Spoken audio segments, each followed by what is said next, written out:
નમો લોહે સૌહરિહંતાનમ નમો લોહે સૌદાનમ નમો લોહે સૌહાયર્યાન નમો લોહે સૌજાયાનમ નમો લોહે સૌત્રિકાળવતી સાવનમ ઓમકારમિંદુ સંયુક્ત નિત્યમ ધ્યાયંતિ યોગિન કામદમોક્ષમોક્ષે ઓંકારાય નમો નમઃ મંગલમ ભગવાન મંગલમ કુટુંબોની મંગલમ કુંડારીઓ જૈન્દ્રમો સુમંગલમ નમઃ સમય સાધાય સ્વાનુભૂત્યા ચકાસ્તે ચિત્તવાય ભવાય સર્વમાં વિભાવ નિરુધની દાતા નિયમસાર ભગવાન કુમકુંડાચાર્ય રચિત નિયમસાર તથા મુનિવર પદ્મપ્રબંધારી દેવ રચિત તાત્પર્ય વૃત્તિ ટીકા એનો સ્વાધ્યાય ચાલે છે. એમાં આપણે 5 અધિકાર પૂરા કર્યા છે.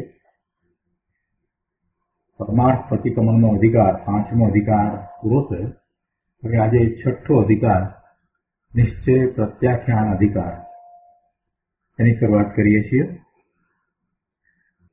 નિશ્ચય પ્રત્યાખ્યાનના અધિકારની અંદર શરૂઆતમાં જ કહે છે કે હવે નીચે પ્રમાણે નિશ્ચય પ્રત્યાખ્યાન અધિકાર કહેવામાં આવે છે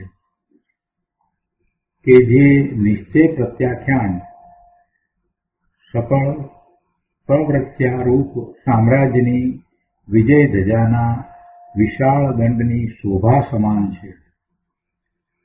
સમસ્ત કર્મોની નિજરાના હેતુભૂત છે. મોક્ષની સીડી છે અને મુક્તિરૂપી સ્ત્રીના પ્રથમ દર્શનની ભેટ છે. એનો અર્થ ગુરુદેવે નિયમસાર પ્રવચન સદગુરુ પ્રવચન પ્રસાદ ભાગ બીજો એના પાના નંબર 523 ઉપર સમજાવ્યો છે. ગુરુદેવ એને સમજાવતા કહે છે કે ચારિત્ર દશાવાળા મુનિઓને આવું નિશ્ચય પ્રત્યાખ્યાન હોય છે. કોને હોય નિશ્ચય પ્રત્યાખ્યાન?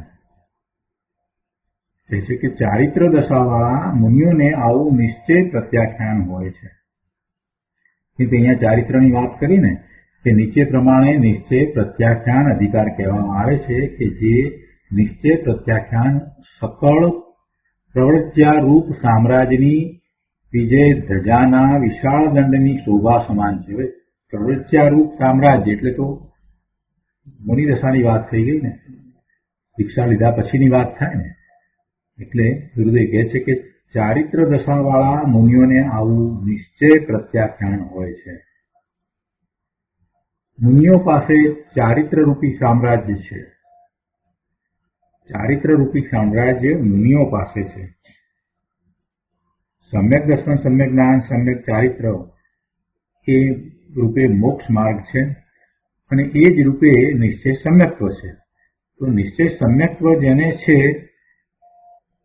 સમ્યક દર્શન, સમ્યક જ્ઞાન અને સ્વરૂપ આચરણ ચારિત્ર, તો એ તો ચોથા ગુણસ્થાનથી એવી દશા તો છે.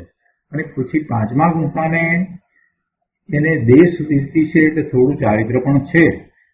સ્વરૂપ આચરણ ચારિત્ર તો છે પણ સાથે સાથે બીજું દેશ વૃત્તિ છે એટલે એટલું પણ છે. પણ અહીંયા તો એની વાત લીધી છે કે જેને પૂર્ણ ચારિત્ર છે, એટલે કે છે કે ચારિત્ર રૂપી સામ્રાજ્ય જેને છે, એટલે નિર્ગંથ મુનિ દશા લીધી છે એવું જેને ચારિત્ર છે એને નિશ્ચય પ્રત્યાખ્યાન હોય છે. એટલે 7મે 6ઠે ગુણસ્થાને જે છે એવા મુનિઓને આ નિશ્ચય પ્રત્યાખ્યાન હોય છે. પ્રત્યાખ્યાનની અંદર ભાવ એવો છે કે હવે પછી એવા વિભાવ ભાવે નહીં થવું, એવો ભાવ એમાં સમાયેલો છે. પ્રત્યાખ્યાનનો અર્થ એ થાય છે પ્રતિજ્ઞા, પચખાણ. તો શેના પચખાણ? તો વિભાવ ભાવે ન થવાના.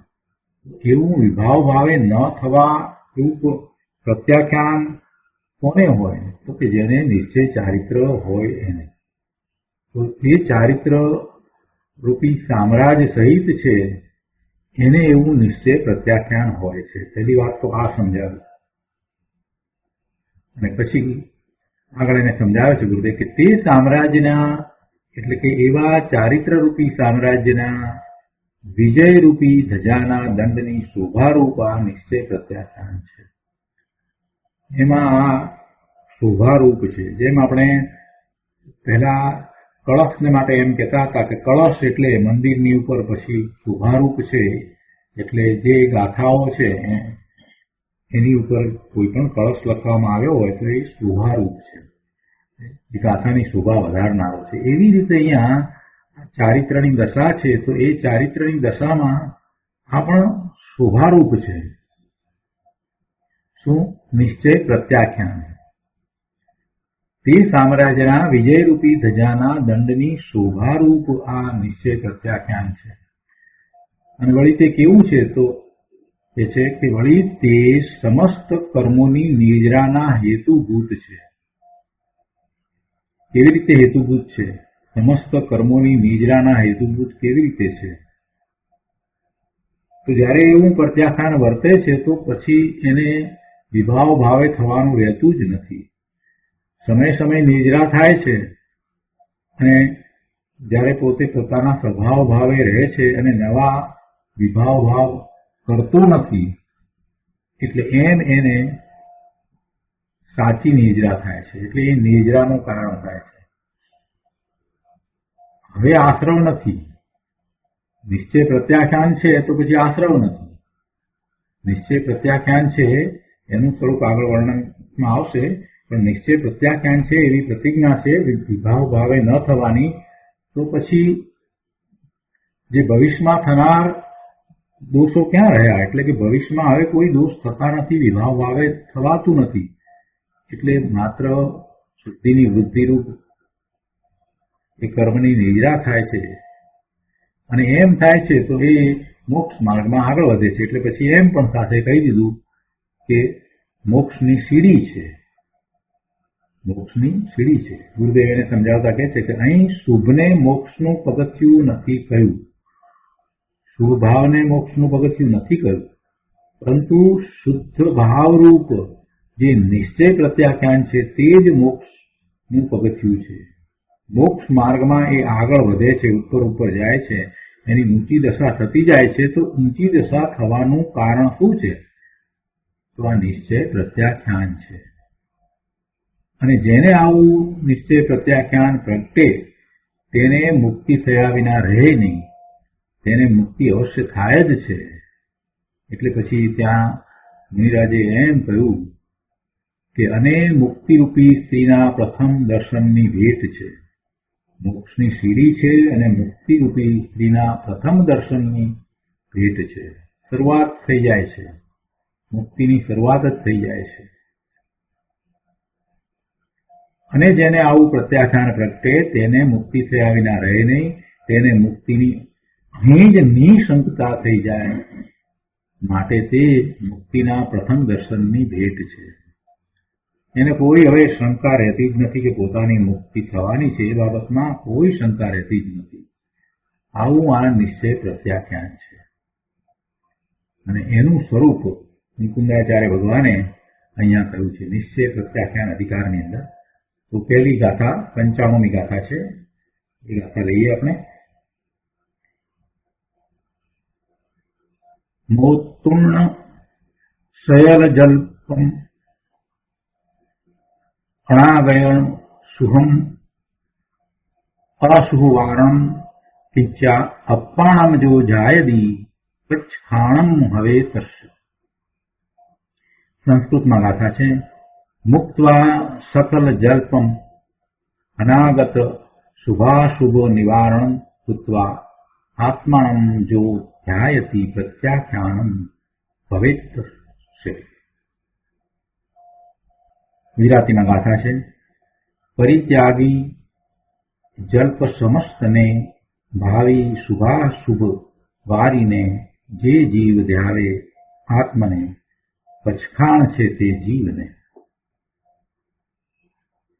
ગાથાના અર્થમાં કહે છે, અન્વયાર્થમાં કહે છે કે સકલ જલ્પમ મુક્ત્વા, સકલ જલ્પમ મુક્ત્વા, સમસ્ત જલ્પને વચન વિસ્તારને છોડીને અનાગત શુભાશુભ નિવારણમ, અનાગત એટલે ભવિષ્યના શુભ અને અશુભ ભાવોનું નિવારણ.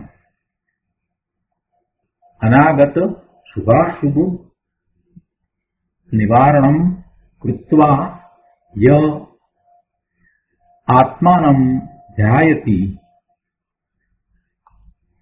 અનાગત શુભ અશુભનું નિવારણ કરીને જે આત્માને ધ્યાવે છે તસ્ય પ્રત્યાખ્યાનમ ભવેત, તેને પ્રત્યાખ્યાન હોય છે, પ્રત્યાખ્યાન છે.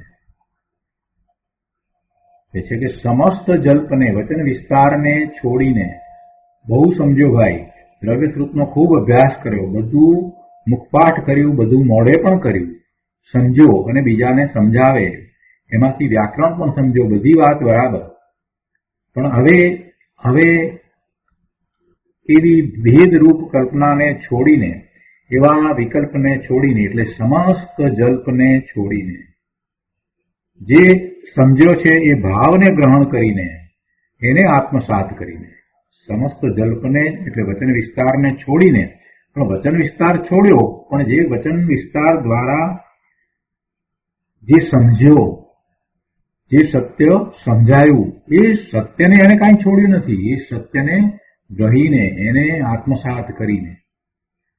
કેમ કે આ જે છોડવાની વાત કરી એ તો પછી વાણીનો વિસ્તાર જે કર્યો હતો એ વિસ્તારને છોડવાની વાત કરી. કેમ કે હવે એને વિકલ્પને છોડીને નિર્વિકલ્પ દશામાં, ધ્યાનમાં આગળ વધવાનું છે. એટલે એમ નથી કે સમસ્ત જલ્પને છોડીને એટલે આ દ્રવ્યશ્રુતનો અભ્યાસ જે કર્યો હતો એને ભૂલી જઈને છોડી દઈને, એટલે એવો કોઈ અર્થ નથી. પરંતુ હવે એનો વિસ્તાર હવે આગળ નથી કરવો, એ તું સમજી ગયો છો, એને તે સ્વીકારી લીધું છે, એને તે આત્મસાત કરી લીધું છે, એનો ભાવ તને પકડાઈ ગયો છે, તો હવે તું એવા ભાવે થઈ જા. એટલે એમ કે છે કે સમસ્ત જલ્પને વચન વિસ્તારને છોડીને અને અનાગત શુભ અશુભનું નિવારણ કરીને, હવે જો અનાગત એટલે ભવિષ્યના શુભ ને અશુભ નિવારણ કરીને, પણ એને ખબર છે કે ભવિષ્યમાં એને કયા શુભ ભાવ અને કયા અશુભ ભાવ થવાના છે, એ તો કંઈ જાણતો નથી, તો પછી એનું નિવારણ ક્યાંથી કરે? જે ભવિષ્યની પર્યાયો થઈ જ નથી, એને એ જાણતો જ નથી, શુભ કે અશુભ ભાવ એને થવાના છે, એને એ જાણતો નથી, તો એનું નિવારણ કઈ રીતે કરે? શબ્દમાં તો એમ જ આવે ને, કહેવાનો આશય એવો છે કે હવે તને શુભ અશુભ ભાવ થાય જ નહીં. નિવારણ એટલે એ રીતે વાત છે,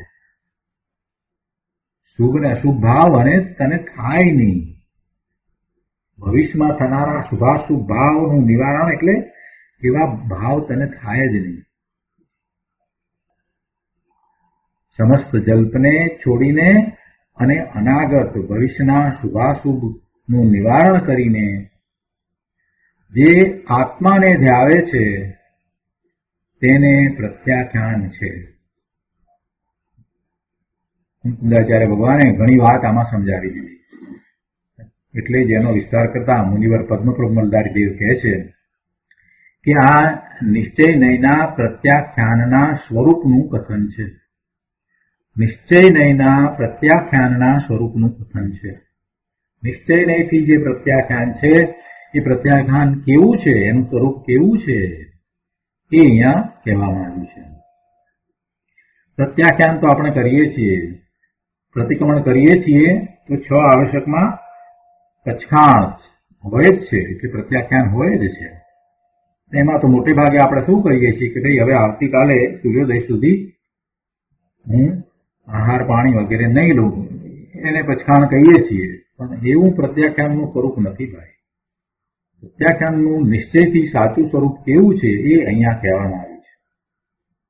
વાત કહે છે કે અહીં એમ કહ્યું છે કે વ્યવહાર નયના કથનથી મુનિઓ દિને દિને ભોજન કરીને પછી યોગ્ય કાળ પર્યંત અન્ન પાન ખાદ્ય અને લેહની રુચિ છોડે છે. શું કહે છે કે વ્યવહાર નયના કથનથી મુનિઓ દિને દિને ભોજન કરીને પછી યોગ્ય કાળ પર્યંત અન્ન પાન ખાદ્ય અને લેહની રુચિ છોડે છે. આવું પ્રત્યાખ્યાન કરે છે, આવું પછાણ કરે છે. આ બધી વ્યવહારથી વાત છે, વ્યવહારને ના કથનથી. અને પછી કહે છે કે આ વ્યવહાર પ્રત્યાખ્યાનનું સ્વરૂપ છે. જે પ્રત્યાખ્યાન કરવામાં આવે છે, જે પછાણ લેવામાં આવે છે, એ આ વ્યવહાર પ્રત્યાખ્યાન. નિશ્ચય નહીંથી પ્રશસ્ત અપ્રશસ્ત, શુભ અને અશુભ સમસ્ત વચન રચનાના પ્રપંચના પરિહાર વડે, પ્રપંચ એટલે વિસ્તાર, પ્રપંચ એટલે વિસ્તાર. તેનો વિસ્તાર અહીંયા લીધો છે. પ્રશસ્ત અપ્રશસ્ત સમસ્ત વચન રચનાનો વિસ્તાર એટલે જે શુભાશુભ વિકલ્પો અનેક પ્રકારે એનો વિસ્તાર, એના સંબંધીના વિચારો એટલે એની વચન રચના, એવા વિકલ્પો થવા, આ પ્રમાણે શુભ ભાવ આવો, આ પ્રમાણે આવો, અનેક પ્રકારે શુભ ભાવ થાય.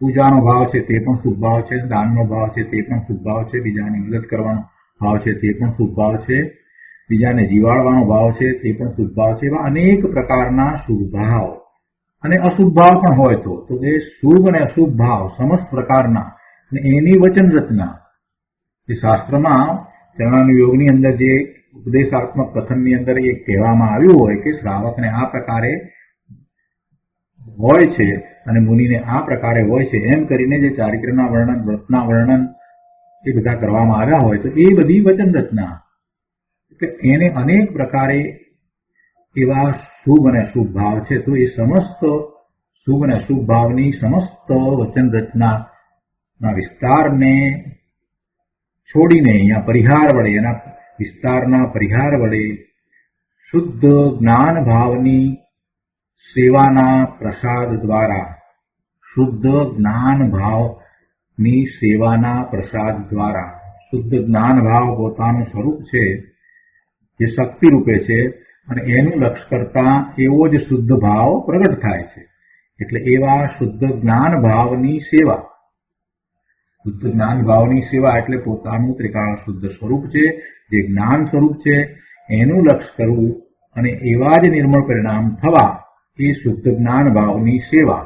તો કહે છે કે શુદ્ધ જ્ઞાન ભાવની સેવાના પ્રસાદ વડે, એના પ્રસાદ દ્વારા જે નવા શુભ ને અશુભ બંને પ્રકારના કર્મો, દ્રવ્ય કર્મો તેમજ ભાવ કર્મો એનો સંવર થાય છે, તે પ્રત્યાખ્યાન છે. જે સદા અંતર્મુખ પરિણમનથી પરમ કળાના આધારરૂપ અતિ અપૂર્વ આત્માને ધ્યાવે છે, તેને નિત્ય પ્રત્યાખ્યાન છે. ફરીથી એમાં સ્પષ્ટતા કરી.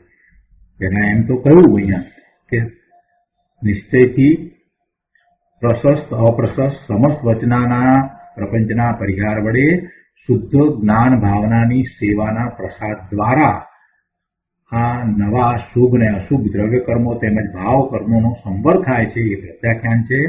એટલે એમાં એ વાત તો આવી ગઈ કે શુદ્ધ જ્ઞાન ભાવ ને સેવવો, એ વાત તો આવી ગઈ. છતાંય એનો વિસ્તાર વધારે કરીને કહે છે કે જે સદા અંતર્મુખ પરિણમનથી પરમ કળાના આધારરૂપ અતિ અપૂર્વ આત્માને ધ્યાવે છે, તેને નિત્ય પ્રત્યાખ્યાન છે.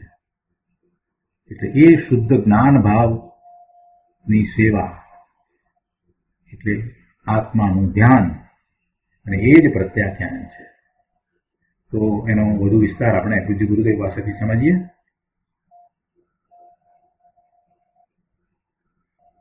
અહીંયા અન્વયાર્થ પછીથી ગુરુદેવ સમજાવે છે કે સ્વભાવમાં લીનતા થતાં પુણ્ય પાપની લાગણી થતી નથી, તેથી અનાગત શુભાશુભનું નિવારણ કર્યું એમ કહ્યું છે. સરળતાપૂર્વક સમજાવી દીધું. જ્યારે સ્વભાવમાં લીનતા થાય તો પછી કોઈ વિકલ્પ નથી, એટલે પુણ્ય પાપની લાગણી થતી નથી, શુભાશુભ ભાવના વિકલ્પો ઉઠતા નથી. તેથી ભવિષ્યમાં શુભાશુભનું નિવારણ કર્યું એમ કહેવાય. ભવિષ્યના શુભાશુભ ભાવનું નિવારણ થયું. અનાગત શુભાશુભનું નિવારણ આ રીતે થાય છે. પોતે સ્વભાવમાં લીન છે એટલે પછી ભવિષ્યના રાગ દ્વેષ છોડ્યા એમ કહેવાય. ભવિષ્યના રાગ દ્વેષ છોડ્યા એનો અર્થ શું? કાંઈ ભવિષ્યમાં રાગ દ્વેષ થવાના હતા અને છોડ્યા એમ કઈ એનો અર્થ નથી. તેમજ ભવિષ્યના રાગ દ્વેષ વર્તમાનમાં થયા નથી તો તેને કઈ રીતે છોડે? એટલે આ સ્પષ્ટતા કરી ગુરુદેવ કે ભવિષ્યના રાગ દ્વેષ છૂટી કઈ રીતે ગયા? આ રીતે છૂટી જાય છે. ખરેખર ચૈતન્યમાં એકાગ્ર થયો તેને ભવિષ્યમાં વિતરાગ પર્યાય થાય છે. તેથી તેણે ભવિષ્યના રાગ દ્વેષ છોડ્યા એમ કહેવાય છે. નિશ્ચયથી તો આત્માને ધ્યાવીને તેમાં લીન રહે છે. તેથી એને રાગ દ્વેષ ઉત્પન્ન થતા નથી અને તે જ નિશ્ચય પ્રત્યાખ્યાન છે. ટીકાને આગળ સમજાવતા કહે છે ગુરુદેવ છે કે આ નિશ્ચય નયના પ્રત્યાખ્યાનના સ્વરૂપનું કથન છે. અહીં એમ કહ્યું છે કે વ્યવહાર નયના કથનથી મુનિઓ દિને દિને ભોજન કરીને પછી યોગ્ય કાળ પર્યંત અન્ન પાન ખાદ્ય અને લેહની રુચિ છોડે છે. આ વ્યવહાર પ્રત્યાખ્યાનનું સ્વરૂપ છે. ગુરુદેવ કહે છે કે આ વ્યવહાર કોને હોય? આ વ્યવહાર કોને હોય? જેને નિશ્ચય હોય એને વ્યવહાર હોય. પહેલી વાત તો એ, જેને નિશ્ચય હોય એને વ્યવહાર હોય. એ સિવાય માત્ર એ આવા પચખાણ લે તો એને કઈ વ્યવહાર કહેવામાં આવતો નથી. કે છે કે આ વ્યવહાર કોને હોય? કે જેને અંતરમાં ચૈતન્યના આશ્રયે નિશ્ચય પ્રત્યાખ્યાન પ્રગટ્યું હોય તેવા મુનિને આવું વ્યવહાર પ્રત્યાખ્યાન હોય છે. વ્યવહાર પ્રત્યાખ્યાનમાં શુભ વિકલ્પ છે. વ્યવહાર પ્રત્યાખ્યાનની અંદર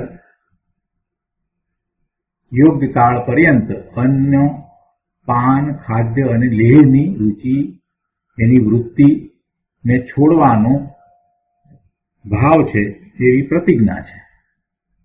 તો એ તો વિકલ્પ છે. વિકલ્પ એટલા માટે છે કે શરીર ક્યાં એનું છે? શરીર ક્યાં એનું છે કે જેથી કરીને શરીરમાં કયા પદાર્થો આવે અને કયા પદાર્થો ન આવે એ ક્યાં એનું છે? એ નક્કી કરવા વાળો એ કોણ? અરે એટલેથી વાત ન અટકાવી અને આગળ વધીને વિચાર કરીએ તો મન પણ ક્યાં એનું છે?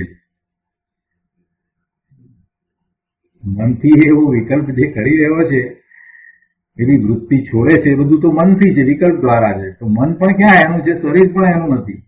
અને કદાચ બોલતો હોય શબ્દોમાં પચખાણના શબ્દો અને એ ક્યાં એના છે? સમયમાંથી એ કઈ એનું નથી. તો એને શું કર્યું? વર્તમાનમાં કોઈ સાધુને આવી વાત કરીએ તો બહુ ખરાબ લાગી જાય એમને, પણ આપણો આશય એવું કહેવાનો નથી. આપણો આશય એમ છે કે ભાઈ મન વાણી કે કાયા તારા નથી. એની કોઈ પણ ક્રિયા જે થાય એમાં તું તારા પણ સ્થાપીને તું એને ધર્મ સમજે છે એ તારી મોટામાં મોટી પ્રભુ ભૂલ છે. એ મોટામાં મોટી ભૂલ છે. નિશ્ચયથી જે છે તે જ તારું છે. એટલે કે જેમાં આત્માના ભાવ સમાયેલા છે તે જ તારા છે. એ સિવાય અન્ય બીજું કાંઈ તારું નથી. પોતે શુભ કે અશુભ ભાવે થાય છે તો આશ્રવ થાય છે, અને પોતે શુદ્ધ ભાવે રહે છે તો સંવર થાય છે. એટલે આ કાંઈ તારું નથી. આ જે ભાવ કર્યા એ બધું શું છે? વિકલ્પ રૂપ છે. પણ છતાંય જેને નિશ્ચયથી પ્રત્યાખ્યાન છે, જેને નિશ્ચયથી આવા પચખાણ છે, જેને નિશ્ચયથી આવી પ્રતિજ્ઞા છે, તો એને વ્યવહારથી પણ આ જે શુભ વિકલ્પ છે એને પ્રત્યાખ્યાન કહેવામાં આવે છે. બસ આટલી વાત છે. એટલે જો એને વ્યવહારથી પ્રત્યાખ્યાન કહ્યું હોય તો સાથે સમજી લેવું કે એને નિશ્ચય પ્રત્યાખ્યાન હોવું જોઈએ. પછી નિશ્ચય પ્રત્યાખ્યાનનું સ્વરૂપ કેવું છે એ વાત કરવામાં આવે. એટલે શરૂઆત એ રીતે કરી, વ્યવહાર પ્રત્યાખ્યાનથી શરૂઆત કરી કે મુનિને આવા વ્યવહાર પ્રત્યાખ્યાન હોય છે. તો જો વ્યવહાર પ્રત્યાખ્યાન છે તો સાથે મુનિને નિશ્ચય પ્રત્યાખ્યાન પણ જરૂરથી હશે જ. અને પછી નિશ્ચય પ્રત્યાખ્યાનનું સ્વરૂપ સમજાય. ગુરુદેવ કહે છે કે આ વ્યવહાર કોને હોય? કે જેને અંતરમાં ચૈતન્યના આશ્રયે નિશ્ચય પ્રત્યાખ્યાન પ્રગટ્યું હોય તેવા મુનિને આવું વ્યવહાર પ્રત્યાખ્યાન હોય છે. અને વ્યવહાર પ્રત્યાખ્યાનમાં શુભ વિકલ્પ છે. આગળ મુનિરાજ કહે છે કે નિશ્ચય નયથી પ્રશસ્ત અપ્રશસ્ત સમસ્ત વચન રચનાના પ્રપંચના પરિહાર વડે શુદ્ધ જ્ઞાન ભાવનાની સેવાના પ્રસાદ દ્વારા જે નવા શુભાશુભ દ્રવ્ય કર્મોનો તેમજ ભાવ કર્મોનો સંભર થવો તે પ્રત્યાખ્યાન છે. હવે એ વાતને ગુરુદેવ સમજાવે છે. ગુરુદેવ કહે છે કે કોઈ ટ્રકની નીચે યુવાન શરીર ભીસાઈ જાય, ખટારાની નીચે જુવાન જોધ શરીર ભીસાઈ જાય તો તેને ભીસાતું આત્મા રોકી શકે નહીં. શરીરમાં કંઈક આવું થઈ જાય તો આત્મા એને રોકી શકે? ન રોકી શકે. આત્મા પોતાના જ્ઞાન શરીરની ભાવના કરે તો તે જ્ઞાન શરીરને કોઈ ભીંસ કરી શકે નહીં. આ જીવ અનાદિનો સંસાર ભાવના રૂપી ટ્રક નીચે ભીસાઈ રહ્યો છે. આ સંસારની બધી જે ભાવના જે છે ને એ જ એને મોટામાં મોટી ભીંસ છે. અને આ જીવ એવા ભાવોમાં ભીસાઈ રહ્યો છે. એને બદલે જો એ જ્ઞાન ભાવે થઈ જાય તો પછી કોઈ ભીંસ રહેતી નથી. અહીંયા તો ગુરુદેવે બહુ સ્થૂળ ઉદાહરણ આપીને વાત કરી કે ભાઈ જો શરીર જે છે એ ટ્રક નીચે ભીસાઈ જાય તો એમાં આત્મા શું કરે? કાંઈ કરે નહીં. પોતાના શરીરની ભાવના કરે. તેને ભીસાતું આત્મા રોકી શકે નહીં. આત્મા પોતાના જ્ઞાન શરીરની ભાવના કરી શકે, બાકી પેલા શરીરને ભીસાતું તો રોકી શકે નહીં. એટલે કહે છે કે આત્મા પોતાના જ્ઞાન શરીરની ભાવના કરે તો તે જ્ઞાન રૂપ છે, તો એ જ્ઞાન શરીરને કોઈ ભીસી શકતું નથી. પોતે પોતાના જ્ઞાન શરીરની સંભાળ કરી શકે, પણ પેલું આ જળ પૂતગળ શરીર છે એની સંભાળ કરી શકતો નથી. એ જો ભીસાઈ જાય, કચરાઈ જાય, કપાઈ જાય તો એને કાંઈ રોકી શકતો નથી. પરંતુ એના જ્ઞાન શરીરની સંભાળ કરી શકે છે. એ જ્ઞાન શરીરમાં બીજું કોઈ કાંઈ કરી શકતું નથી અને પોતે પોતાના જ્ઞાન સ્વભાવે આનંદમાં રહી શકે એવો છે.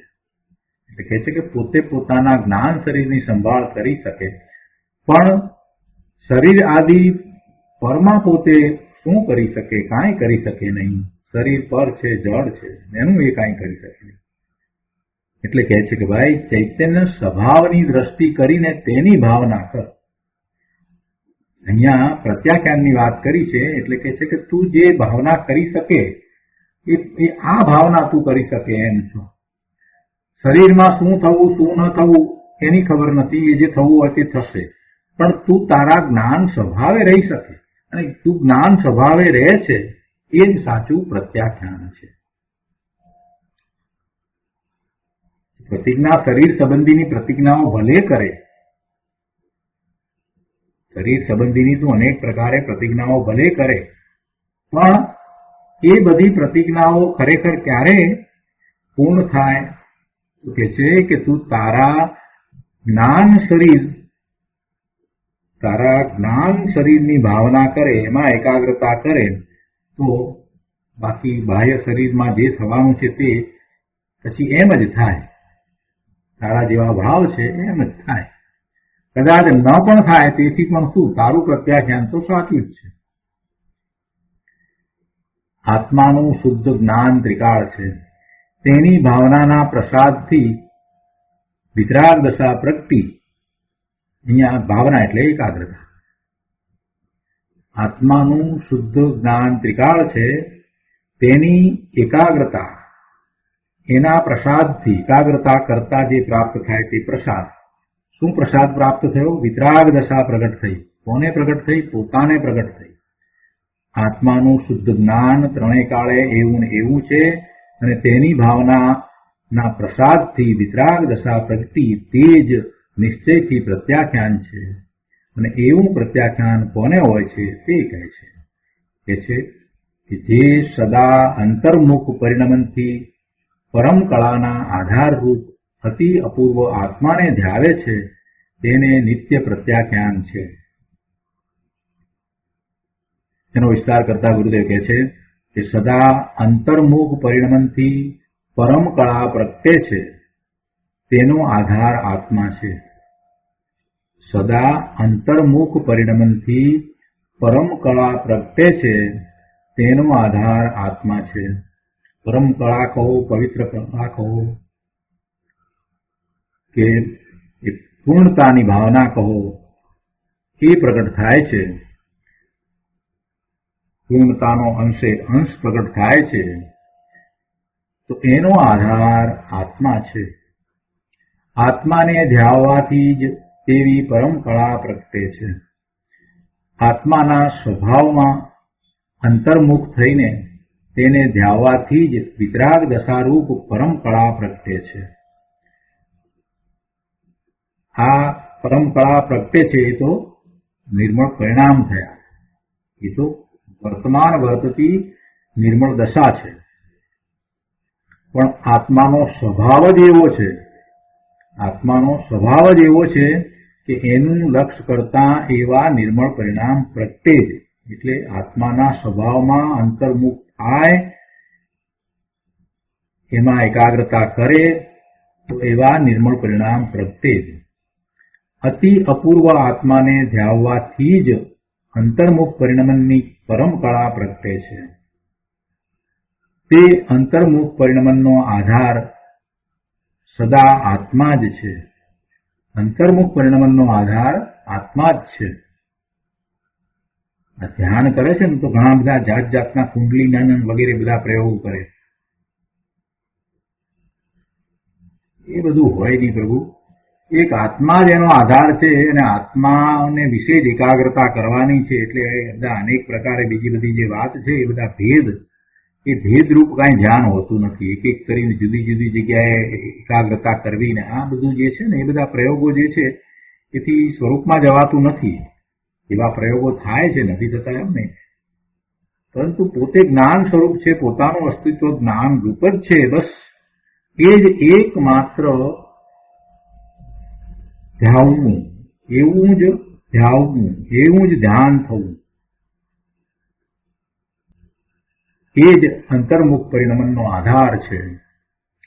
પોતાના આત્માને પહેલા તો શુદ્ધ જ્ઞાન સ્વરૂપ, આનંદ સ્વરૂપ, શાંતિ સ્વરૂપ સ્વીકારવો અને પછી એની એકાગ્રતા થવી. પોતે કોણ છે? પોતાનું અસ્તિત્વ માત્ર જ્ઞાન સ્વરૂપે જ છે, એ સિવાય બીજું કાંઈ નથી. ને એવો ભાવ ટકીને રહી જવો એટલે ધ્યાન થઈ જાય છે કે તે અંતર્મુખ પરિણમનનો આધાર સદા આત્મા જ છે. એક સમય પણ એવો નથી કે શુદ્ધ પરિણમનમાં આત્મા સિવાય કોઈ પરનો આધાર હોય. એક સમય પણ એવો નથી કે શુદ્ધ પરિણમનમાં આત્મા સિવાય કોઈ પરનો આધાર હોય. સદાય અંતર્મુખ પરિણમન કહો કે આત્માનું ધ્યાન કહો, તેનો આધાર અતિ અપૂર્વ આત્મા જ છે. આત્મા જ એનો આધાર છે. આ તો નિર્મળ પરિણામ જે થાય એની વાત કરી. હવે એક બીજી વાત પણ ગુરુદેવ અહીંયા કહે છે કે અહીં સદા અંતર્મુખ પરિણમનથી પરમ કળાનો આધાર કહ્યું, તેમાં ત્રિકાળ ધ્રુવ રૂપ પરિણમન પણ લઈ શકાય છે. એટલે શું કે જે સદા અંતર્મુખ પરિણમન એટલે જે આપણે કારણ શુદ્ધ પર્યાય કહીએ છીએ, એવી કારણ શુદ્ધ પર્યાય, એવું શુદ્ધ પરિણમન અંદરમાં છે જ. એટલે એ રીતે જો વિચાર કરીએ તો પોતે એવા સામર્થ્ય સહિત છે, પોતે એવો શક્તિમાન છે અને એ જ એનો આધાર છે. સદા અંતર્મુખ પરિણમનથી પરમ કળાનો આધાર કહ્યું, તેમાં ત્રિકાળ ધ્રુવ રૂપ પરિણમન પણ એ રીતે લઈ શકાય છે. અને અંદરમાં એવું ધ્રુવ રૂપ પરિણમન સદાય ત્રિકાળ એક સરખું ચાલી રહ્યું છે, તો એનું લક્ષ્ય કરતા વર્તમાન જ્ઞાનની પર્યાયની અંદર પણ એવું જ અનુભવમાં આવે છે. જે અંદરમાં ચાલી રહ્યું છે એવું જ અનુભવમાં આવે છે. કુવામાં દોરડું બાંધેલી ડોલ નાખીને ખેંચીએ તો કુવામાં જેવું પાણી હોય એવું જ પાણી બહાર આવે. એટલી સહેલી વાત છે. અંદરમાં જે પડ્યું છે એ જ બહાર આવે છે. તો અંદરમાં એવું સદાય અલૌકિક આનંદ, શાંતિ, સુખ, જ્ઞાન રૂપ પરિણમન જે ચાલી રહ્યું છે એનું લક્ષ્ય કરતા એવો જ અનુભવ બહારમાં એટલે વર્તમાન જ્ઞાનની પર્યાયમાં થાય છે. એટલે એ રીતે પણ ત્રિકાળ ધ્રુવ રૂપ પરિણમનને પણ આ રીતે લઈ શકાય. ગુરુદેવ કહે છે કે જુઓ તો ખરા, પદ્મ પ્રભુ મુનિને અંતરમાં અધ્યાત્મની મસ્તી ફૂટી નીકળી છે, મસ્તી ફાટી છે. ટીકા કરી અને નિયમસારને ઓપવી દીધું. નિયમસાર તો કુંકુંદાચાર્ય ભગવાનનું છે, પણ પદ્મ પ્રભુમલધારી દેવે એને શણગારી દીધું, એની ઉપર ઓપ ચડાવી દીધો. આ ટીકા દ્વારા એને શણગારી દીધું છે. વસ્તુ એવી છે અને પછી ટીકાકાર પણ એવા વિદ્વાન મુનિ છે, ચારિત્રવંત મુનિ છે, એટલે પછી શું બાકી રહે. આગળ અહીંયા કહે છે કે જેને અંતર્મુખ પરિણમનના આધારભૂત એવા અતિ અપૂર્વ આત્માનું ધ્યાન હોય છે તેને નિત્ય પ્રત્યાખ્યાન છે. હવે એમાં આગળ આધાર આપે છે કે એવી રીતે શ્રીમદ ભગવત કુંકુંદાચાર્ય દેવ પ્રણીત શ્રી સમયસારમાં 34મી ગાથા દ્વારા કહ્યું છે કે સવ્વે ભાવે જમ્હા પચ્છખાઈ પરેત્તિ નાદુણમ તમ્હા પચખાણમ મણાણમ નિયમા મુણેયવમ. આ 34મી ગાથા સમયસારની અંદર પહેલી 38મી ગાથા સુધી તો પૂર્વરંગ છે, અને પૂર્વરંગ જે પહેલો અધિકાર છે અતિ મહત્વનો છે, એની અંદર સમયસારનો સાર આખો આવી જાય છે. એવો એ પૂર્વરંગ અધિકાર છે અને એની 34મી ગાથાની અંદર આ જે વાત કરવામાં આવી છે એને અહીંયા આધાર તરીકે લેવામાં આવી. આ ગાથાનો અર્થ આપણે સમયસારમાંથી પહેલા લઈએ તો જરા વધારે સ્પષ્ટ થાય. ગાથાનો અર્થ શું છે તો કહે છે કે જેથી પોતાના સિવાય સર્વ પદાર્થો પર છે એમ જાણીને પ્રત્યાખ્યાન કરે છે, ત્યાગે છે. તેથી પ્રત્યાખ્યાન જ્ઞાન જ છે એમ નિયમથી જાણવું. પોતાના જ્ઞાનમાં ત્યાગરૂપ અવસ્થા તે જ પ્રત્યાખ્યાન છે, બીજું કાંઈ નથી. અને એના ભાવાર્થમાં પછી સમયસારની અંદર એમ કહેવામાં આવ્યું કે આત્માને પરભાવના ત્યાગનું કરતાપણું છે તે નામ માત્ર છે. આત્માને પરભાવ એટલે પરના લક્ષ્ય થતો ભાવ, એને પરભાવ કહ્યો છે. તો ભાવ આત્માનો પોતાનો, પણ પરલક્ષ્ય થતો ભાવ છે ને એટલે એને પરભાવ કહ્યો. સ્વલક્ષ્ય થતા ભાવને સ્વભાવ કહેવામાં આવે, સ્વભાવરૂપ પરિણમન કહેવામાં આવે. અંદર એનો જેવો સ્વભાવ છે તો એવા સ્વભાવ ભાવે થતા જે પરિણમન છે શુદ્ધ પરિણમન છે, આ પરભાવ કયો, પરના લક્ષ્ય થતો ભાવ. તો કે છે કે આત્માને પરભાવના ત્યાગનું કરતાપણું, પરભાવને ત્યાગવો એમ કહેવામાં આવે છે ને. પરના લક્ષ્ય થતા ભાવ ને ત્યાગવાની વાત કરીએ છીએ ને આપણે, તો કે છે કે આત્માને પરભાવના ત્યાગનું કરતાપણું છે એમ જે કહીએ છીએ તો નામ માત્ર છે. કેમ કે પોતે તો જ્ઞાન સ્વભાવ છે. પરદ્રવ્યને પર જાણ્યું પછી પરભાવનું ગ્રહણ નહીં, તે જ ત્યાગ છે. પોતે જ્ઞાન સ્વભાવ છે અને પરદ્રવ્યને પર જાણ્યું, પોતાથી જુદું જાણ્યું, એ પોતે નહીં, પોતાનું એ સ્વરૂપ નહીં, એમ એ પરભાવનું અગ્રહણ થયું, એ ત્યાગ થયો. એ પરભાવનું ગ્રહણ નહીં, તે જ ત્યાગ છે. એમ નહીં કે પરભાવે થઈને પછી હવે હું પરભાવ છોડું. ભાઈ એ તો તે પરભાવે તો તું થઈ ગયો, હવે ક્યાં છોડવાનો પ્રશ્ન છે. જે સમયે તું વિભાવ ભાવે થયો તે તો થઈ ગયો, એ ભાવ તો ગયો, એક સમયની પર્યાય તો થઈ ગઈ, એટલે હવે એને છોડવાનો ક્યાં પ્રશ્ન જ છે. પણ પરને પર જાણીને, એને પોતાથી ભિન્ન જાણીને એ ભાવે ન થવું, પરભાવનું ગ્રહણ ન થવું, એને જ ત્યાગ થયો છે. એ પ્રત્યાખ્યાન રૂપ છે. એ ભાવે પોતે થતો નથી, એ પ્રત્યાખ્યાન રૂપ ભાવ છે. એટલે કે છે કે પરદ્રવ્યને પર જાણ્યું પછી પરભાવનું ગ્રહણ નહીં તે જ ત્યાગ છે. એ રીતે સ્થિર થયેલું જ્ઞાન તે જ પ્રત્યાખ્યાન છે. કોણ સ્થિર થાય છે? જ્ઞાન સ્થિર થાય છે. ક્યાં સ્થિર થાય છે? તો કે પોતે પોતાના જેવા અનંત ગુણ રૂપ સ્વભાવ છે એવા સ્વભાવ ભાવમાં સ્થિર થાય છે. એટલે એને પરભાવ થતો નથી. એટલે એમ પરભાવનો ત્યાગ થયો અને એ પરભાવનો ત્યાગને અહીંયા નિશ્ચયથી પ્રત્યાખ્યાન થયું છે. 34મી ગાથાની અંદર એમ કહ્યું કે ખરેખર તો શું થાય છે? તો પોતે જ્ઞાન સ્વભાવી ભગવાન આત્મા જ્ઞાન રૂપે પરિણમી જાય છે. એ જ પ્રત્યાખ્યાન છે. ત્યાં એ મુખ્યતાથી વાત કરી છે. એની જ્ઞાનની મુખ્યતાથી ત્યાં વાત કરી છે. એટલે એ રીતે સ્થિર થયેલું જ્ઞાન તે જ પ્રત્યાખ્યાન છે. જ્ઞાન સિવાય કોઈ બીજો ભાવ નથી. પ્રત્યાખ્યાનમાં છે શું? પ્રત્યાખ્યાનની અંદર છે શું? તો પોતે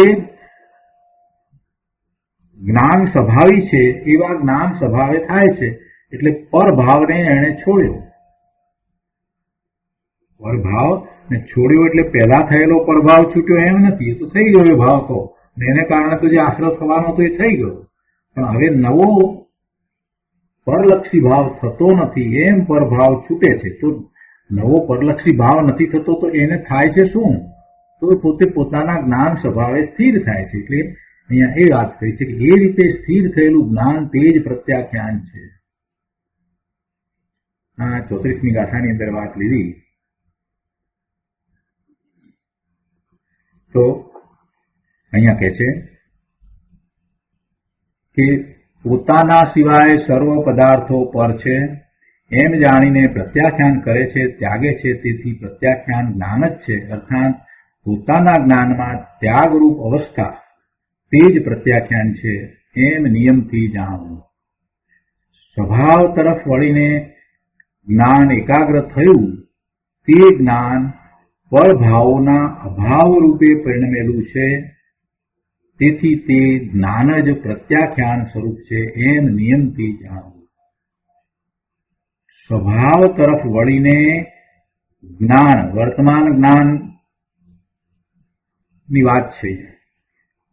સ્વભાવ તરફ વળીને જ્ઞાન એકાગ્ર થયું એટલે વર્તમાન જ્ઞાનની પર્યાય એવી સ્વભાવ તરફ વળવા વાળી થઈ તો તે જ્ઞાન પરભાવોના અભાવ રૂપે પરિણમ્યું કહેવાય. અને તેથી તે જ જ્ઞાન પ્રત્યાખ્યાન સ્વરૂપ છે. બીજું કોણ પ્રત્યાખ્યાન સ્વરૂપ છે? પોતે જ્ઞાન સ્વરૂપ છે તો પોતે એવા જ્ઞાન સ્વરૂપે થાય છે એ જ પ્રત્યાખ્યાન છે. સૂક્ષ્મ રીતે વિચાર કરતા છેવટે થાય છે શું? જ્ઞાન થાય છે, બીજું કાંઈ થતું નથી. પ્રત્યાખ્યાનમાં થાય છે શું? તો પોતે જ્ઞાન સ્વભાવે પરિણમે છે એવું જ્ઞાન થાય છે. શાંતિથી સમજવા જેવું છે. જ્યારે એમ કહ્યું કે ભાઈ પ્રત્યાખ્યાન પ્રતિજ્ઞા કરી હવે આવા અનેક પ્રકારના વિભાવ ભાવે હું નથી થવાનો, ભવિષ્યમાં અનાગત કાળમાં હું અનેક વિભાવ ભાવે નથી થતો, તો એવું કેવી રીતે બને? હજી તો એ ભવિષ્યમાં જે ભાવ શુભાશુભ ભાવ આવવાના હતા એ અત્યારે આવ્યા જ નથી, તો એ કેવી રીતે બને? તો કે છે કે તું પોતાના સ્વરૂપને વિશે રહ્યો છે એટલે એવા ભાવ શુભાશુભ ભાવ થતા જ નથી.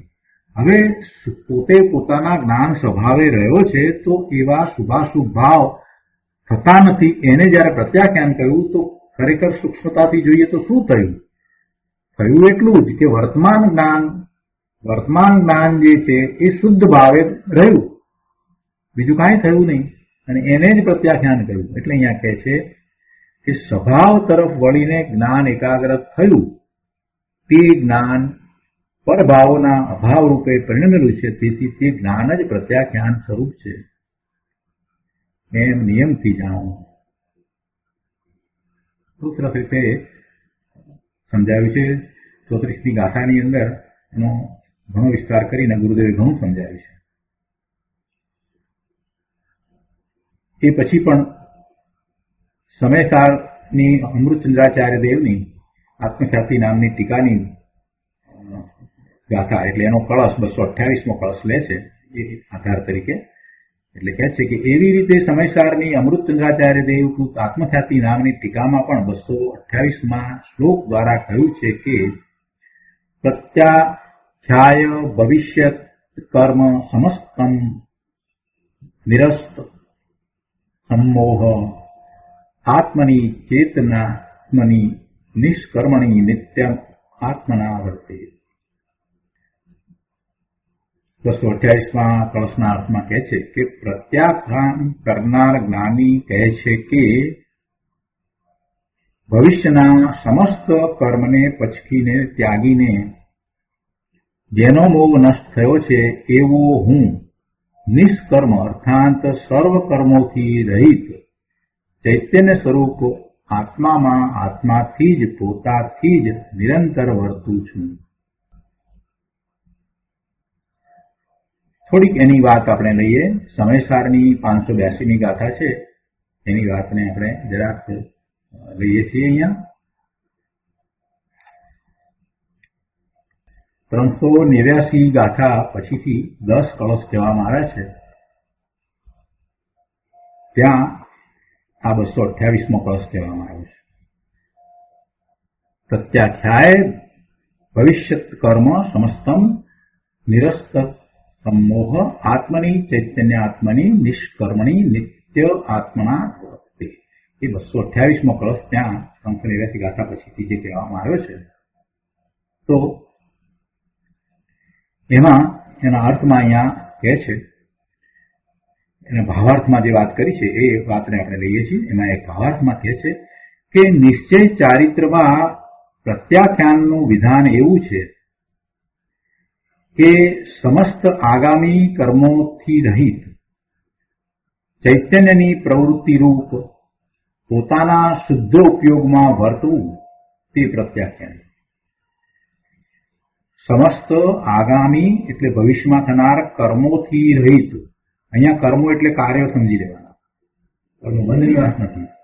સમસ્ત આગામી ભવિષ્યમાં થનારા બધા જ કર્મો એટલે અહીંયા કાર્યો એટલે બીજી રીતે કહીએ તો એવા વિકલ્પો, શુભાશુભ વિકલ્પો જે કર્મબંધનું કારણ થાય છે એ એનાથી રહિત ચૈતન્યની પ્રવૃત્તિ રૂપ પોતાના શુદ્ધ ઉપયોગમાં વર્તવું તે પ્રત્યાખ્યાન છે. તેથી જ્ઞાની આગામી સમસ્ત કર્મોનું પ્રત્યાખ્યાન કરીને પોતાના ચૈતન્ય સ્વરૂપમાં વર્તે છે. અને ત્યાં પછી તાત્પર્ય તરીકે બહુ સરસ વાત મૂકી છે, કે છે કે અહીં તાત્પર્ય આ પ્રમાણે જાણવું કે વ્યવહાર ચારિત્રમાં તો પ્રતિજ્ઞામાં જે દોષ લાગે તેનું પ્રતિક્રમણ, આલોચના તથા પ્રત્યાખ્યાન હોય છે. પ્રતિજ્ઞા કરી હોય અને દોષ લાગે તો એનું પ્રાયશ્ચિત હોય છે. વર્તમાનના વિશે હોય તો આલોચના હોય છે, અને ભવિષ્ય માટે એવા પ્રત્યાખ્યાન હોય છે. એ દોષને નિવારવા માટે એ વ્યવહાર ચારિત્રની વાત થઈ. તો એ વ્યવહાર પ્રત્યાખ્યાન પછાણની વાત થઈ. તો અહીં નિશ્ચય ચારિત્રનું પ્રધાનપણે કથન હોવાથી શુદ્ધ ઉપયોગથી વિપરીત સર્વ કર્મો આત્માના દોષ સ્વરૂપ છે. શુદ્ધ ઉપયોગથી વિપરીત સર્વ કર્મો આત્માના દોષ સ્વરૂપ છે, અને તે સર્વ કર્મ ચેતના સ્વરૂપ પરિણામોનું ત્રણેય કાળના કર્મોનું ભૂતકાળના હોય તો પ્રતિક્રમણ, વર્તમાનના આલોચના તથા ભવિષ્યના પ્રત્યાખ્યાન એ કરીને જ્ઞાની સર્વ કર્મ ચેતનાથી જુદા પોતાના શુદ્ધ ઉપયોગ રૂપ આત્માના જ્ઞાન શ્રદ્ધાન વડે અને તેમાં સ્થિર થવાના વિધાન વડે નિષ્પ્રમાદ દશાને પ્રાપ્ત થઈ, એટલે પ્રમાદ રહિત થઈ, શ્રેણી ચડી કેવળ જ્ઞાન ઉપજાવવાની સન્મુખ થાય છે. અને આ જ્ઞાનીનું કાર્ય છે. એટલે ત્યાં તો આખી વાત 228માં તો એ રીતે લેવામાં આવી છે. ત્રણે ત્રણની વાત લીધી છે. પ્રતિક્રમણ, આલોચના અને પ્રત્યાખ્યાન એ ત્રણે ત્રણ ભાવ જે છે એ જ્ઞાન ભાવ જ છે એમ કહેવામાં આવશે. છેવટે એમાં બીજું કાંઈ કરતો નથી. નિશ્ચયથી તો એ પોતે જ્ઞાન ભાવે થાય છે. તો અહીંયા કહ્યું કે જેને સ્વભાવની રુચિ થઈ છે, રાગની રુચિ ટળી છે અને અંતર્મુખ વલણ કરીને ઠર્યો છે, તેવા જીવને પરભાવના ત્યાગ સ્વરૂપ પ્રત્યાખ્યાન હોય છે અને તે જ ચારિત્ર છે.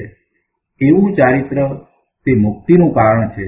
એ સિવાય બીજું ચારિત્ર મુક્તિનું કારણ નથી. પછી અહીંયા આગળ મુક્તિનું કારણ છે એમ વાત લીધી ને, ટીકાની અંદર એ વાત પછી આવી ને, એટલે એ વાત અહીંયા ગુરુદેવે સાથે લીધી છે કે એ જ મુક્તિનું કારણ છે.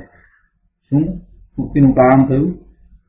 કે અંતર્મુખ વલણ કરીને એ પોતાના સ્વરૂપને વિશે ઠર્યો છે, તો એવા જીવને સર્વ પરભાવનો ત્યાગ થઈ જાય છે. સર્વ પરભાવના ત્યાગ સ્વરૂપ આ પ્રત્યાખ્યાન છે અને એ જ ચારિત્ર છે. અને એવું ચારિત્ર એ મુક્તિનું કારણ છે, મોક્ષનું કારણ છે. એ સિવાય બીજું ચારિત્ર મુક્તિનું કારણ નથી. એટલે કે વ્યવહાર ચારિત્ર મુક્તિનું કારણ નથી. ગુરુદેવ અહીંયા એક વાત ફરીથી લે છે કે ભગવાન કુંકુંદાચાર્ય દેવે છેલ્લે આ નિયમસારની અંદર એમ કહ્યું કે આ શાસ્ત્ર મારી નિજ ભાવના માટે મેં બનાવ્યું છે. અને ટીકાકાર મુનિ પદ્મપ્રમણધારી દેવને પણ એવા જ ભાવ છે, એટલે એમણે પણ એમની ભાવનાને ખૂબ મનાવી છે.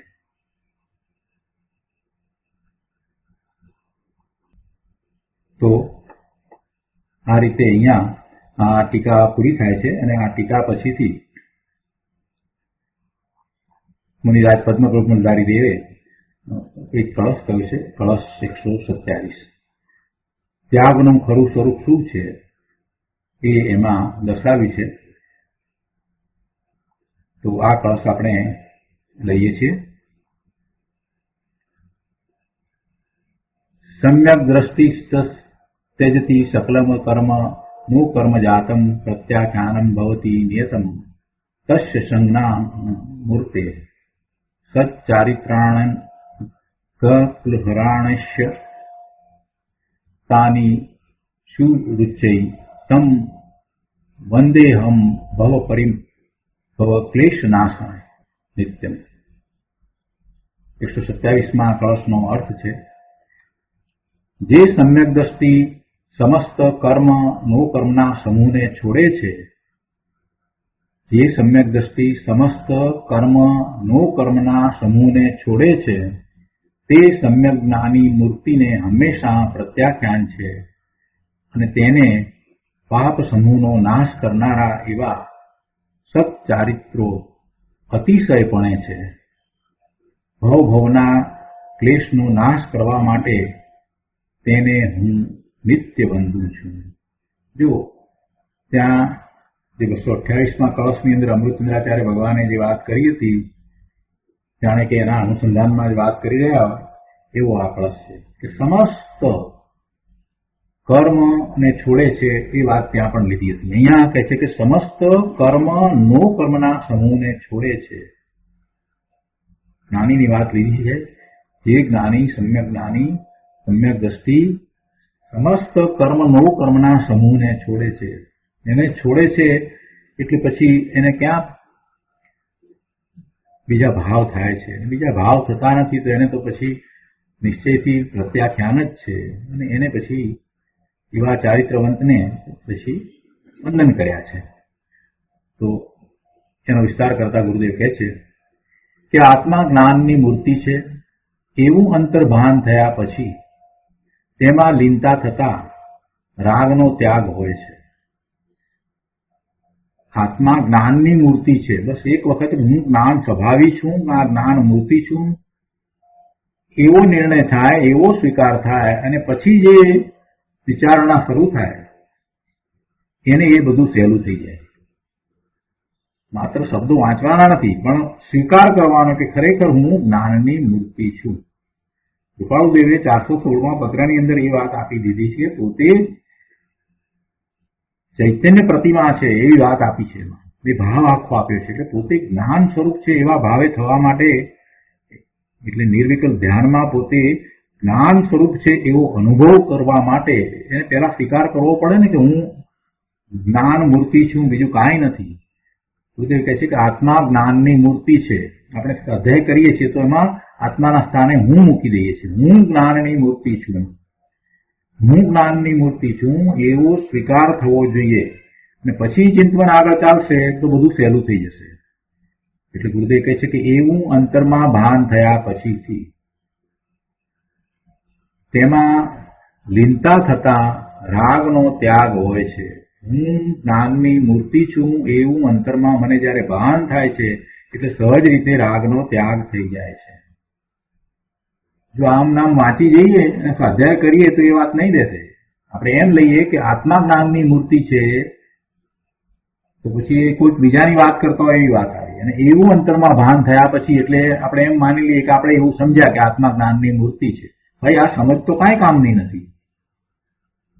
એ સમજ શું કામની? એના સ્થાને હું જ્ઞાનની મૂર્તિ છું એવું અંતરમાં ભાન થવું એટલે પોતાના અંતરમાં ભાન થવું. અહીંયા કઈ મનના વિકલ્પની વાત નથી કરી, અંતરમાં ભાન થવાની વાત લીધી છે. લોકો સ્વાધ્યાય કરે વાંચી જાય કે આત્મા જ્ઞાનની મૂર્તિ છે એવું અંતરમાં ભાન થયા પછી, એટલે અંતરમાં ભાન થયાની વાતને તો કઈ મહત્વ આપે નહીં, એટલે કે એવું સમજી લીધા પછી એમ એવો અર્થ કરે. ના, એમ સ્વાધ્યાય ન થાય. સ્વાધ્યાય કરીએ ત્યારે ભલે ઓછો સ્વાધ્યાય થાય પણ જે સ્વાધ્યાય થાય તે આત્મલક્ષી સ્વાધ્યાય હોવો જોઈએ. સ્વાધ્યાય હંમેશા આત્માને લક્ષ્ય થાય. એટલે અહીંયા હું જ્ઞાનની મૂર્તિ છું, હું જ્ઞાનની મૂર્તિ છું, હું 5 વખત શાંત ચિત્તે વિચારીએ તો એમ ભાન થાય કે અંતરમાં ભાન થાય કે હું ખરેખર જ્ઞાનની મૂર્તિ છું. અને તો પછી એવા જ્ઞાન મૂર્તિ ભગવાન આત્માનો અનુભવ કરવાનો એને પુરુષાર્થ ઉપડે. અહીંયા તો સીધી વાત એક લીટીમાં બધી કરી દીધી એમણે તો. ગુરુદેવે તો બધું કહી દીધું કે એવું અંતરમાં ભાન થયા પછી તેમાં લીનતા થતા રાગનો ત્યાગ હોય છે. આપણે તો એના ઉપરથી અંદરમાં જવાનું છે, ચિંતન એવું કરવાનું છે હું જ્ઞાન મૂર્તિ છું, હું જ્ઞાન મૂર્તિ છું એવા ભાવે જો રહીએ તો રાગ ઉત્પન્ન જ થતો નથી. અહીંયા કહે છે કે જમીન વગર ઝાડ ન હોય, જમીન વગર કે છે ઝાડ ન હોય તેમ આત્માના ભાન વગર પ્રત્યાખ્યાન હોય નહીં. આત્માના ભાન વગર પ્રત્યાખ્યાન હોય નહીં. હજી જમીન હોય અને ઝાડ ન હોય એમ બને, જમીન હોય પણ વૃક્ષ ન હોય એની ઉપર એમ બને. તેવી રીતે સમ્યક દર્શન હોય છતાં આ વ્રત પછખાણ ન હોય એમ બને. એટલે સમ્યક દર્શન હોય અને હજી એવું ચારિત્ર ન હોય એમ બને. પણ કોઈ એમ કહે કે સમ્યક દર્શન નથી અને ચારિત્ર છે તો એ તો વાત બરાબર નથી. એ જમીન વિના ઝાડ હોવા જેવી વાત થઈ ગઈ. સમ્યક દર્શન હોય છતાં વ્રત પછખાણ ન હોય એમ બને. જે સમ્યક દ્રષ્ટિને કર્મ નો કર્મના વળગાડથી ભિન્ન ચૈતન્ય વસ્તુનું ભાન છે અને પછી કર્મ નો કર્મના સમૂહને છોડીને ચૈતન્યમાં લીન થાય છે તેને હંમેશા પ્રત્યાખ્યાન હોય છે. સમ્યક દ્રષ્ટિની વાત લીધી છે,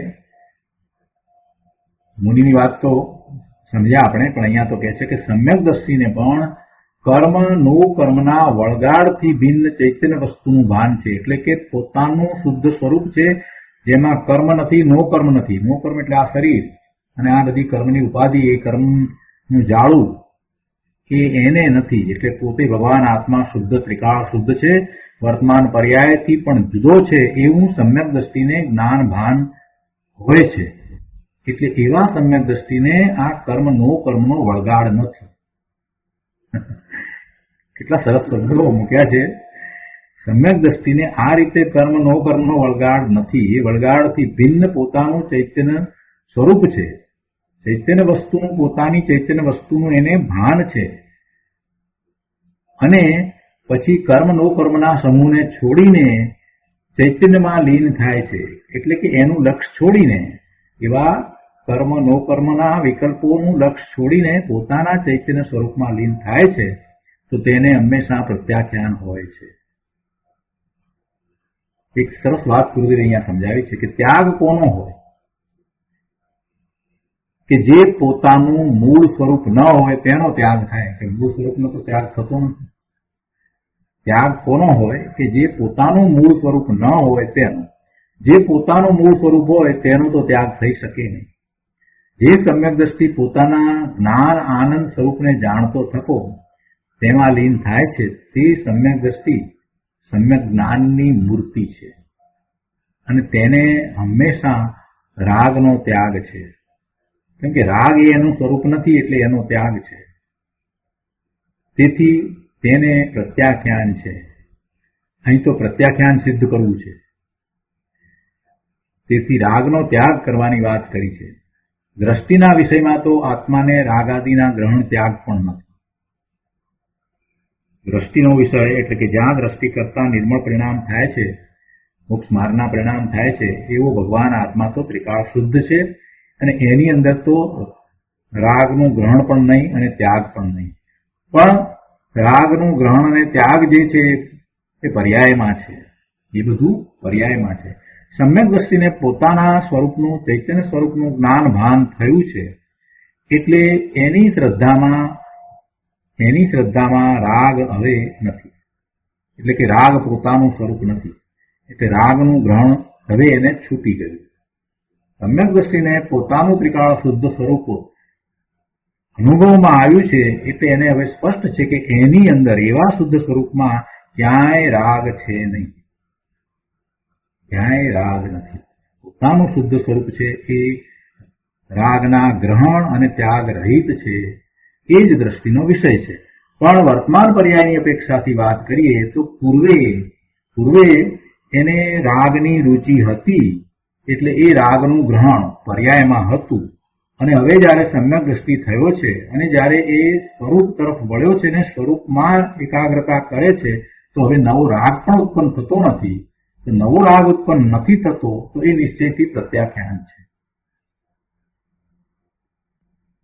છે કે અજ્ઞાનીઓ બહારના ત્યાગમાં ધર્મ મનાવે છે, પણ અહીં તો કહે છે કે પહેલા આત્માનું ભાન કરીને મિથ્યાત્વના અધર્મને તો છોડ.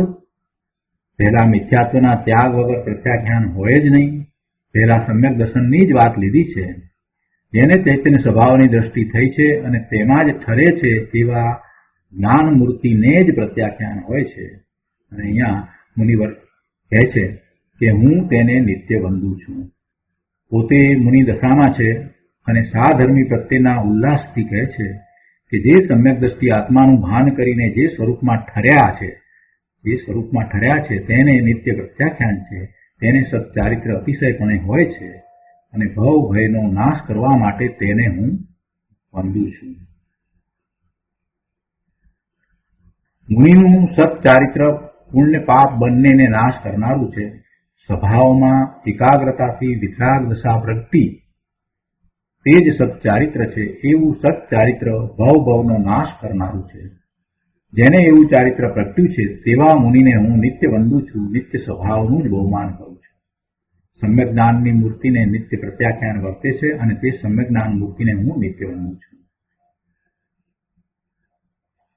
શાંત રસના જે બિંબ થઈ ગયા છે તેવા ભાવલિંગી સંતને નિત્ય વંદુ છું એમ કહી અને પોતાનો પ્રમોદ બતાવે છે. કળશ 127 પૂરો થાય છે. આજનો સ્વાધ્યાય અહીંયા સુધી રાખીએ છીએ. હવે સુખધામ બોલીએ.